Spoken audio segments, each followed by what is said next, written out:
peuple congolais, surtout les diasporas, botika bongai, ngai, ekumaka ngai. Mbula na mbula, ba oyo ba monaka bangonde ba combattant to ba résistant ya solo, mbula na mbula, ba monaka bazali ba champion ya ba manifestation na diaspora. Résultat nini positif oyo bokoki kolakisa biso na moi ya lelo oyo. Kabila azali kaka na pouvoir.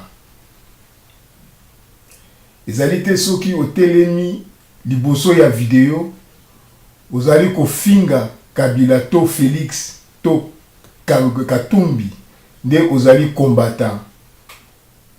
Kabila akolongwa na biloba loba te. Nani akoki kolata ceinture apanzana na Kabila? Azali te, okokoka te. Okokoka te. Oya kopanzana ye wana nde azali penda vrai combattant ou résistant. Tango biloba loba ezali na kati ya ba Congolais sans action significative et émotionnaire, Kabila akoseka biso. Pona ayebi bien que ce n'est pas ozali na 8000 km okosala quoi que ce soit pona batuna kaye question wana na journaliste ya RFI ba combattant babangisaka yo asekaka. Kabila lobi ke batu baza na 8000 km baya kobangisa ngai, soki balingi baya awa sur place na terrain wana nde tokomona na bango, mais na 8000 km bazo bangisa ngai te. Alors yo ozali awa olobi yo oza kobunda pona Congo, mais pona okritikaka baninga na yo ezali malamu te. Sikoto kosenga na ba combattant oyo balobaka na télévision, boloba ba makambo ya actualité oyo eza ko passer pas imagination na yo. Ndenge yo zo kanisa po okoka kosala yango te ya biloba loba.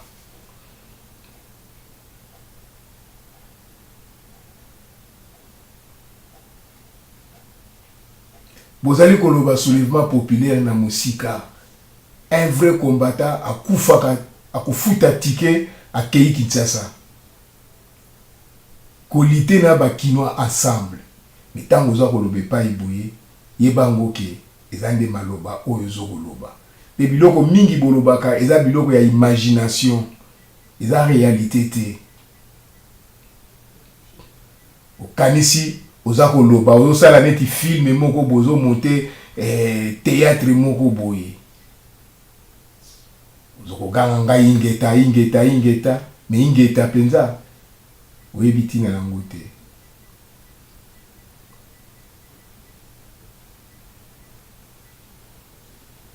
Biloba loba sans plan d'attaque, sans stratégie de soulèvement populaire, olingi ba misusu ba kufa yo obatami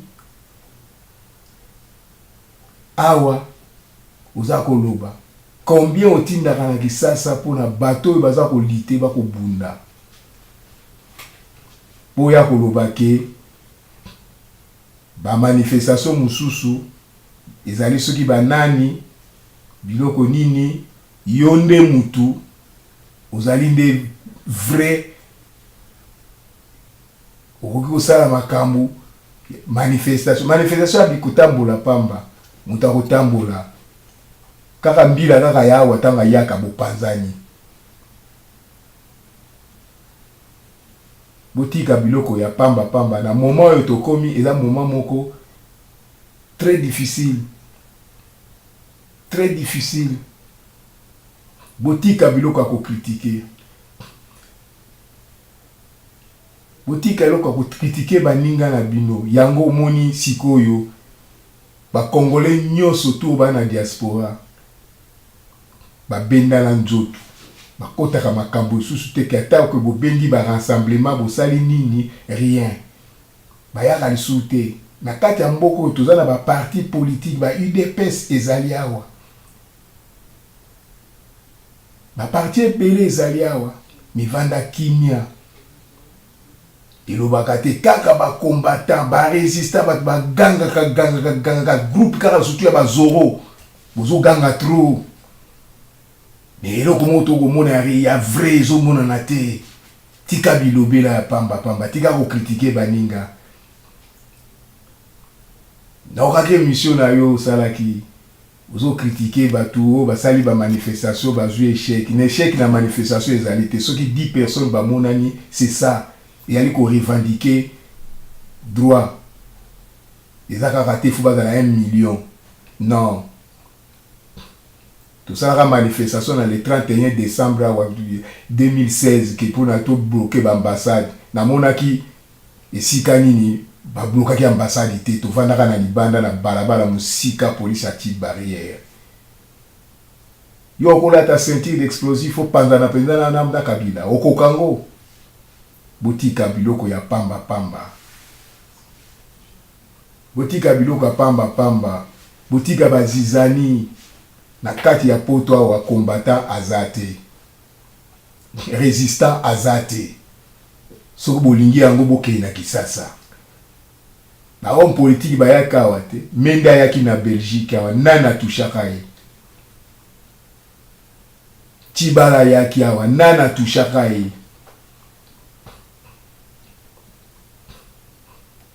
Bakalev bayaka awa nana tushaka bango mais so boki ba musicien bo bimi et belé pour boyebi ki ba na défense te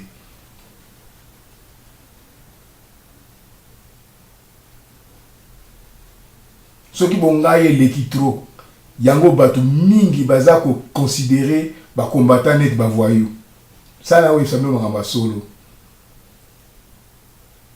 ba langage na bino boza ko loba ba langage moko ya ba ki voyou ya ba voyou ba langage ya indubile tout ça na clair ya ba langage ya indubile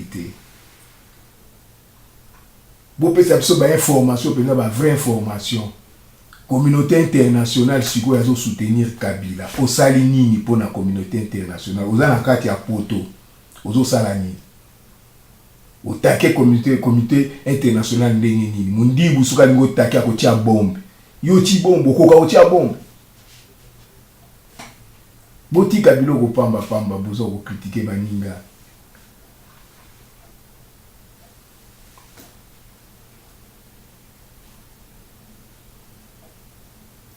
bakangi je koko na Congo na Kisasa lobby avant-hier bakangi je koko bosali nini ala na mwasi na bana bosali nini geste nini bosali voilà ba réalité ezali te oleki na télévision zo ganga ke ba ya ba mama et tout ça la bola mukabu bosala bo wana za maloba osala nini na vie na yo o penza ki vrai tikala symbole na kati ya Kisasa osala nini omona ta bitumba na misu te botika biloko ya pamba na petit botika biloko wana boza ko décourager batu ndenge bo décourager batu yumona batu mingi na poto babaya penza bazala mou ya Congo mi babaya tozala ba IDPS te so ngo sa vraie manifestation sangisa batu nyonso tout IDPS ba iniko banen tout ça la sangisa bango mais ba koyate pour ba considérer nous ba voyou botika biloko wana lelo na sala ika émission pona yebisa yo ke tika makambo wana makambo zo lukuluka wana okokango te ozo critiquer baninga pona nini komba ezali komba mutu nyonso azo sala komba te ezali mutu te ki waza na grade ya combattant ongai combattant personne est combattant aza soda osala soda vous avez la médaille ya armée vous avez la ngote vous avez makasi sur vos groupe vous gangi mais yo moko telema kende tina ambassade na biso ezali awa kota na ambassade sala befe totala yo mutolobi que yo za soki nani résistant bokota na ambassade botia moto na ambassade totala manifestation ya biloko pamba bokotambola na balabala bozo koganga Kabila dégage a répété.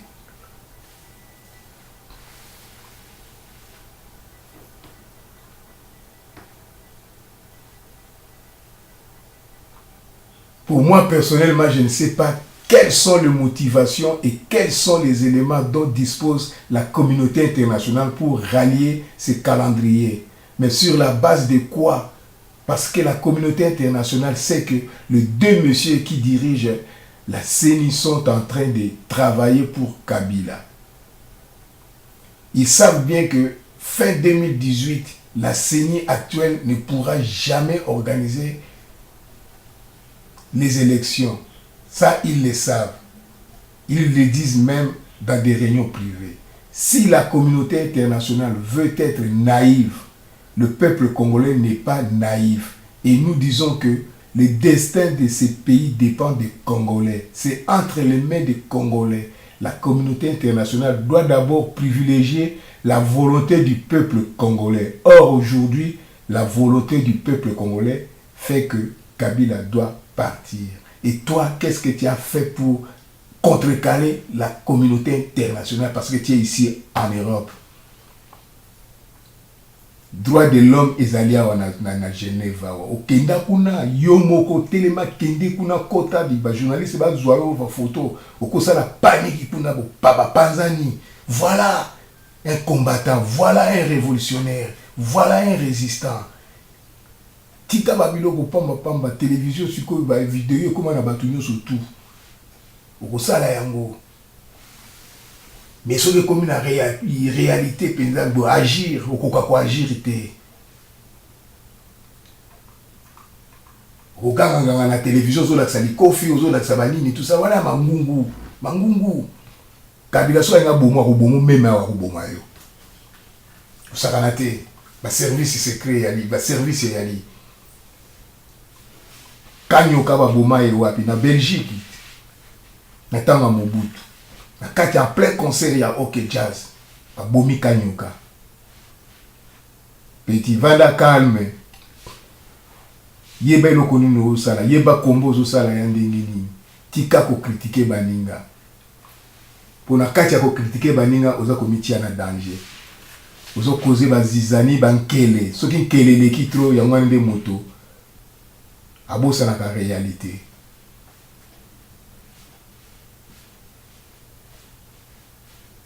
Bongo yo vrai résistant, il y a ba résistant au sali nini contre ba personne, il y a communauté internationale.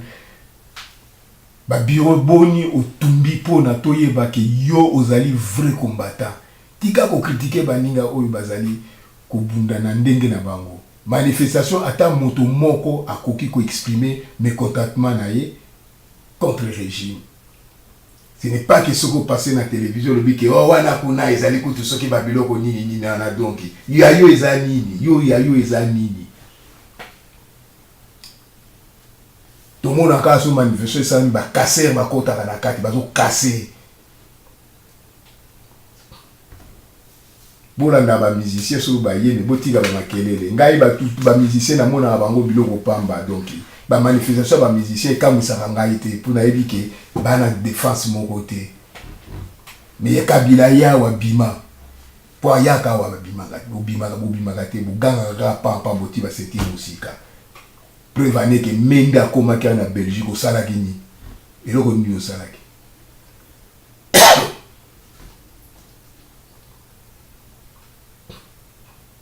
botika bilobela bino tout botika bilobela tolanda eloko ndenge makambo eza ko salama na Congo. Yebisa peuple vérité, réalité, qu'est-ce qui se passe lelo makambo nini likaki na Congo. Oyebi yango. Oyo kanga chibala obandi ko critiquer Félix ya kutana kina boye, Félix ya boye na boye. Oyebi yango. Oza ko loba ba imagination na yo. pour exprimer ba imagination na yo ou il est irréaliste depuis au sala combattant na yo yengi bisa biso ba acte nini penza ya solo yo moko personnellement au sala oui tikali na histoire que zo roi sala ki boye na histoire exacte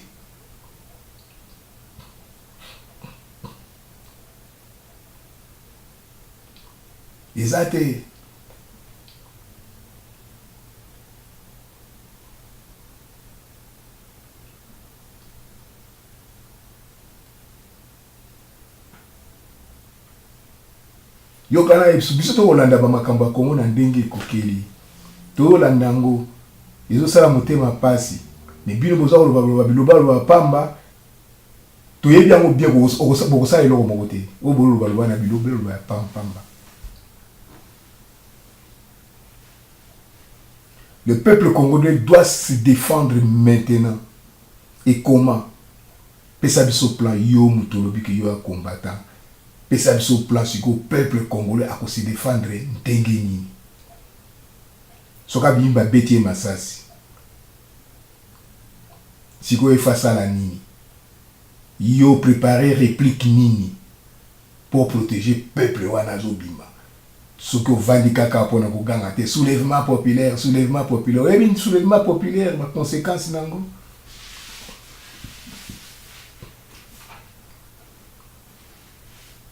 Qui n'a pas encore résisté pendant ma sasse bêti, pendant ma télémakaka, ma koufa, on dit bien,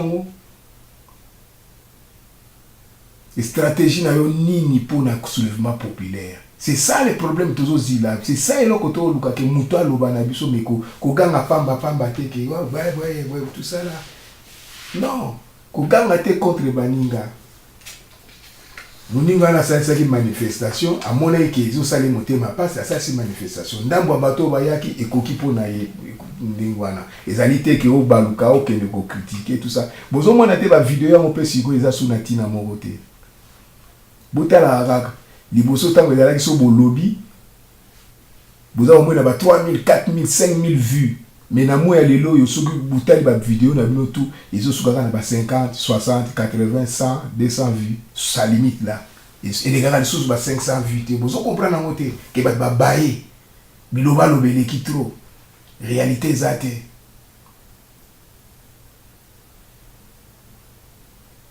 ngana tani kombo parce que na yonde mutolobi ya mura wana tani kombo na yo so moni mabe ya retrouver ngana koyebisa yango vis-à-vis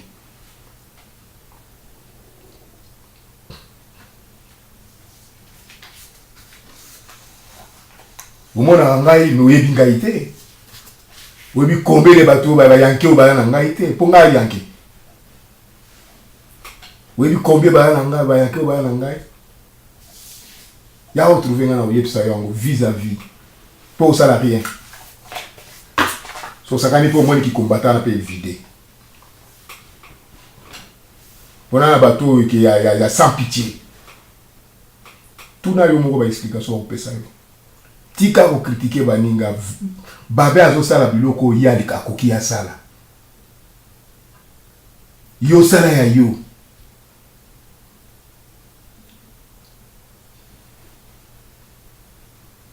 Wana na yebisi vérité. Soki ya koko yebisa yote il a yebisi bino tout ba combattant tout na yebisi bino ba vérité ngwana. Muto yo akolongwa apenda ke na Kisasa azate. Boko bano baluka kaka wana poto. To comme le 31 décembre 2017. Na kotala ba réaction na bino na kotala ndenge ni boko benga na ambassadeur ya Congo na kati ya France. Ou aux États-Unis, ou en Belgique, ou partout. On a retard la nengi boko benga na bango. To boko no tele magana libanda bozo ganga pa police a barré et ça s'arrête là. Lobina tongo ambassadeur azali kaka. Ambassade pesa kaka. Alors kolobate que yonde mutu ça c'est ba vraie manifestation ce qui ni. Non, vraie manifestation réalité. Na poto to na bato ba tête ba yali. Toujours mon ami sur biloko bololo ba mingi na télévision ba biloko moya ba imagination. Même accord et bimi nayoki bino te ndenge ni bozo critiquer ba corps wana bozo ba corps wana eza mabe ba corps wana eza mabe mais na bozindo ya corps wana boyebi yango yoka na ebiso kaka moko oyo nga na découvrir na ndenge na ngai. La plus grande contrainte qui pèse sur le processus électoral, c'est la contrainte politique. Parce que contrainte nanga appelle ça qui financier, contrainte financière, législative, logistique, sécuritaire. Mais la plus grande contrainte qui pèse sur le processus électoral, c'est la contrainte politique. La Commission électorale nationale indépendante en a cité seulement 4. Législative, financière, logistique et sécuritaire. A omis de mentionner la manque de volonté politique de Kabila et de son gouvernement pour organiser les élections.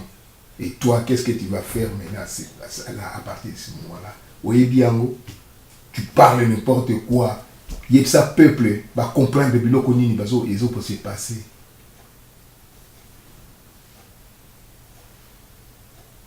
Peuple congolais, personne dans l'histoire n'a obtenu sa liberté en faisant appel à son sens moral du peuple qui l'opprime. Souviens-toi de ça. Reprends ton pays. Ce n'est pas du bavardage, il y a pamba, engeta, banim, tout ça là, babiloko, pamba, langage indubile, tout ça, tu vas comprendre. Naba petio, babusu, bota, bazo comprendre.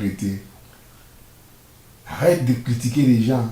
Tout ça, dans le moment où il y a beau critiquer, tout ça, dans le moment où il y a l'isanga, tout sangana.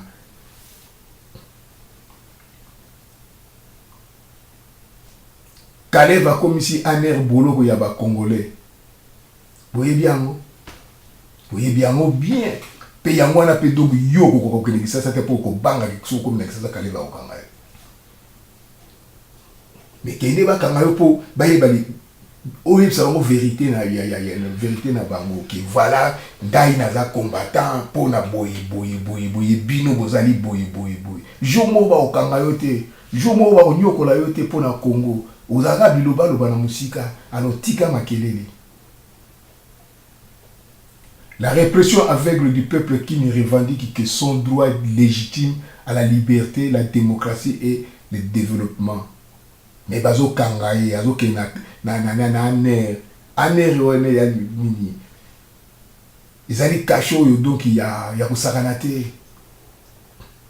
Ya kusakanate yo sala boloko na kini na Congo. Osokota boloko na Congo. Okota boloko na Congo te, oyebi boloko na Congo to yebi pasi te.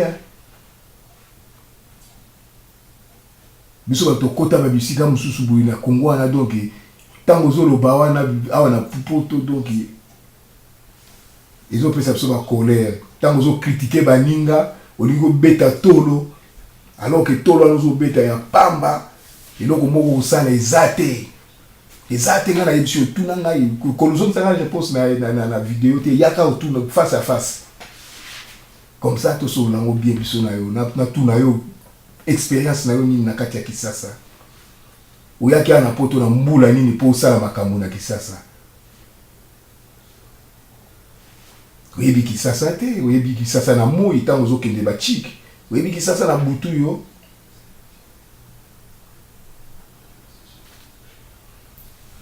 tout Congolais, chaque Congolais où qu'il soit et qui qu'il soit devra manifester son patriotisme en participant volontairement et personnellement aux actions de la lutte pour le changement. Trop, c'est trop. Il faut stopper le régime antidémocratique, prédateur et sanguinaire. Tous les leaders d'opinion, religieux, politiques, tous les fonctionnaires, entrepreneurs, la classe estudiantine, les paysans, commerçants, artistes, médecins, tous au rendez-vous pour le changement.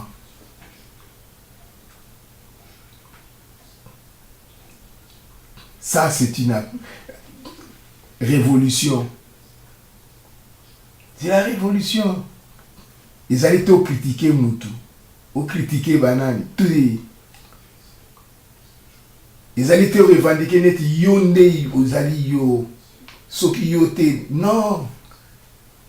Au kokate. okokoka te. Olala na place ya pasi te. Donc yango nasali une vidéo yo kaka pona yo na yebisa yo ke arrête ya ko critiquer baninga. Soki ozali combattant, soki ozali résistant, tolingi ba action. Somo ekota kende komi tumba nata sentir explosif kende ko panzana na to tala yo. Ki okufa ki martyr. Ndenge boy ba okufa. Mona le 19 septembre ndenge ba petio na ba bima ki ba ko beta ba masasi à bout portant. Et soulèvement populaire ko sala masupe yango wana. Na keno musika te. Donc là, on bien que Joseph Kabila prépare des massacres effroyables. Ça, il faut y aller. Des escadrons de la mort en formation à Kisangani. Vous voyez bien, vous voyez bien, pour que nous ne pamba wana poto. Na Kisangani, nous avons préparé escadron de la mort. Kabila a préparé ce massacre. Vous voyez bien, vous. Oui, bien noté. Il y a des épreuves indéniables. Joseph Kabila transforme un groupe de FARDC en djihadistes. Oui, bien mot. Oui, bien noté. Maintenant, on va développer le langue semaine prochaine. Tout ça, na danger, mon nez, na biso. Tant que le 31 décembre 2017, le peuple va se soulever. Yebangoke, Bibembe Kolala, pour Kabila ko lâcher tout de suite. Alors qu'on compte en côté que Babouma va te belé pour la communauté internationale à intervenir. Non. Non. Qu'on compte dans les guanatés. Pour naïf soit bien. Alors que la communauté internationale salue la publication des calendriers électoraux en RDC, la CENI rappelle que la tenue des élections fixée le 23 décembre 2018 est assortie d'un certain nombre de contraintes. Des textes de loi doivent être votés et l'argent manque encore. Il faut des centaines de millions de dollars pour parvenir à tenir le délai. Il faut que le gouvernement et les partenaires fassent aussi leur part. Explique-t-on du côté de la CENI. Ozo Okango, la première des conditions doit d'abord être remplie par l'Assemblée nationale et le gouvernement. En effet, il faut que la loi électorale portant sur l'organisation de ces élections soit votée au plus tard le 30 novembre. Or, ce texte n'a toujours pas été présenté par l'exécutif. Bon, en 2018, élection au Salam. Est-ce que vous avez bien dans le sens où vous expliquez au peuple dans le sens où tant que vous avez la manifestation, terminale aux alanines. L'explication est non répétée. Tout la population a une explication en dengue. Pas d'explication à Yankee, il y a critiquer à Batou, dans le langage à Yankee. Non. Olingo Lingate Félix Azali, leader, il y a leadership, il y a IDPS na rassemblement. Olingo Lingate Kamer Azali leadership, il y a parti naïe. Olingo Lingate Bazaïba Azali leadership.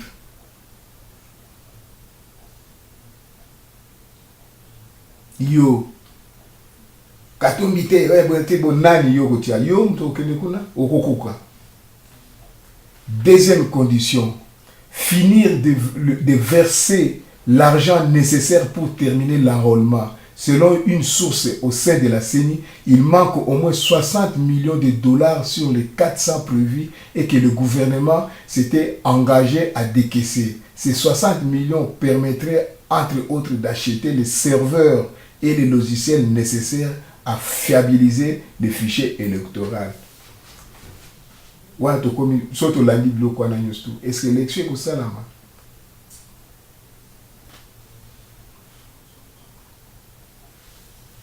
le dédoublement est prévu début 2018. Mais il faut commander les machines et les faire venir. Sans l'argent, il n'y a ni commande, ni fichier, ni élection. Alors qu'est-ce que tu dois faire maintenant? Dis-nous. Oganga na poto kaka pamba donc le gars combattant ngai boy na boy donc beaucoup ça ni siko nanga lo biango vis-à-vis a bombi yango te. Sans l'argent, il n'y a ni commande, ni fichier, ni élection.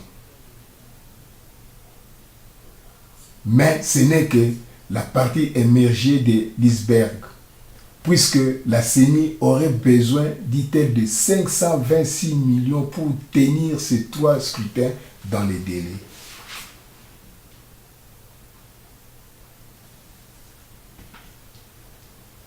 Et dans l'entretemps, le gouvernement n'a toujours pas présenté son budget pour 2018.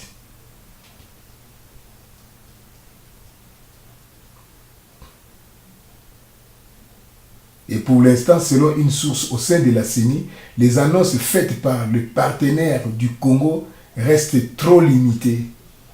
Une méfiance qui semble réciproque.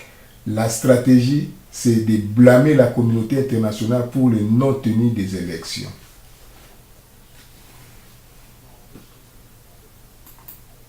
Vous avez mon biloko ezosala bato mitema pasi donc yango ba réalité nango yango vérité nango yango ozomona ndenge bazo ko dribbler biso ozomona ngo bien ozomona ngo ndenge bazo dribbler ngo penza bien.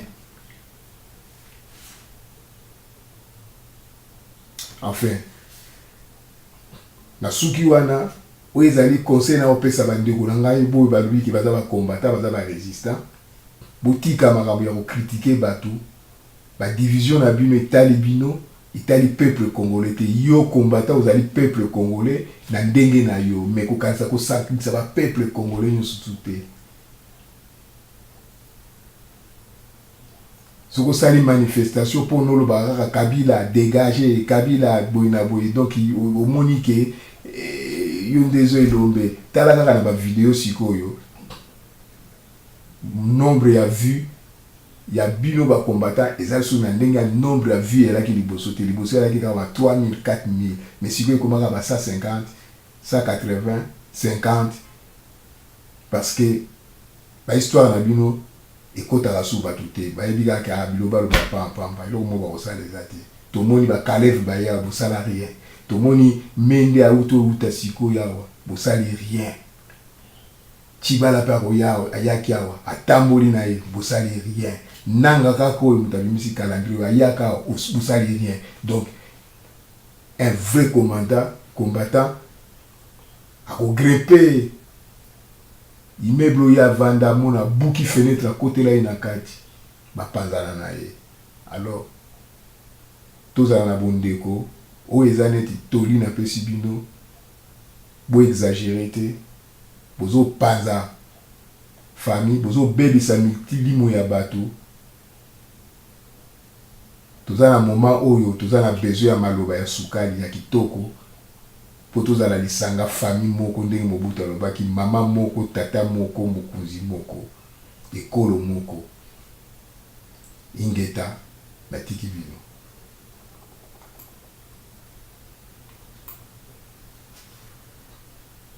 Ngai naza mutu ya ba réponse ya ke ozongisa na ba vidéo ba ya pamba te so za besoin na face à face to okutana olobi na vis-à-vis boy ko so lobi na ba biloko pamba mo finga na vidéo na tindelo ba petna ba beti